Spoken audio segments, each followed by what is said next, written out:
Salam sejahtera di dalam nama Tuhan Yesus Kristus, satu-satunya yang benar.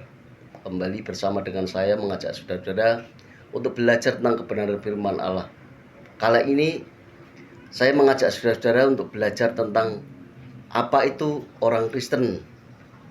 Saudara, sejak pertama kali saya mengenal namanya gereja ataupun menjadi Kristen, banyak orang mengajarkan bahwa Kristen itu artinya pengikut Kristus. Kemudian Kristen itu murid Kristus katanya.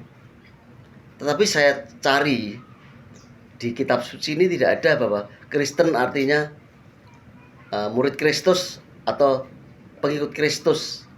Karena Kristen itu terjadi ketika Yesus Kristus sudah mati, bangkit, naik ke surga, kembali sebagai Allah.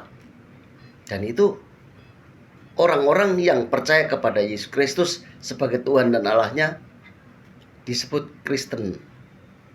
Jadi contoh kata Kisah Para Rasul 11 ayat 24 sampai dengan 26.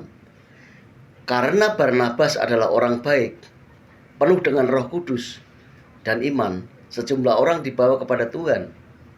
Lalu pergilah Barnabas ke Tarsus untuk mencari Saulus. Dan setelah bertemu dengan dia, ia membawanya ke Antiokhia. Mereka tinggal bersama-sama dengan jemaat itu 1 tahun lamanya. Sambil mengajar banyak orang di Antiokhia lah, murid-murid itu untuk pertama kali disebut Kristen.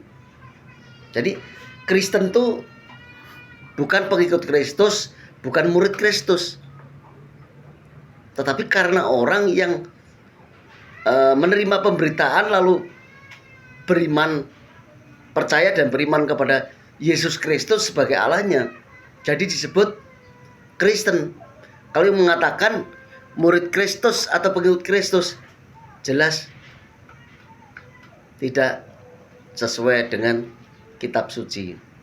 Jadi yang membawa orang-orang itu kepada Yesus Kristus adalah Barnabas. Karena Barnabas penuh dengan Roh Kudus, sehingga banyak orang dibawa kepada Tuhan Yesus Kristus. Karena mereka iman, percaya dan beriman setelah mendengar pemberitaan. Dan mereka bersama-sama dan berkumpul dengan mereka, dan di sanalah disebut sebagai orang Kristen. Ya, jadi murid-muridnya Barnabas yang percaya dengan pemberitaan Barnabas, oleh karena Barnabas penuh dengan Roh Kudus. Ya, jadi mereka disebut orang Kristen. Disebut Kristen itu karena percaya dan beriman kepada Yesus Kristus. Kalau dikatakan murid Kristus, tidak salah. Orang-orang itu muridnya Barnabas. Karena pemberitaan Barnabas, mereka jadi percaya. Ya, jadi orang Kristen yang pertama itu artinya orang yang mendengar pemberitaan tentang Yesus Kristus. Kenapa mau percaya? Karena Barnabas penuh dengan Roh Kudus. Kenapa Barnabas penuh dengan Roh Kudus? Karena memberitakan tentang Yesus Kristus.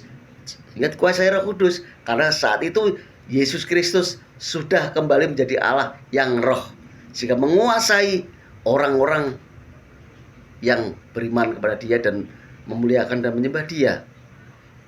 Jadi kesimpulannya adalah orang Kristen yang pertama adalah orang yang beriman kepada Yesus Kristus. Sampaikan kiranya memberkati saudara-saudara. Haleluya. Amin.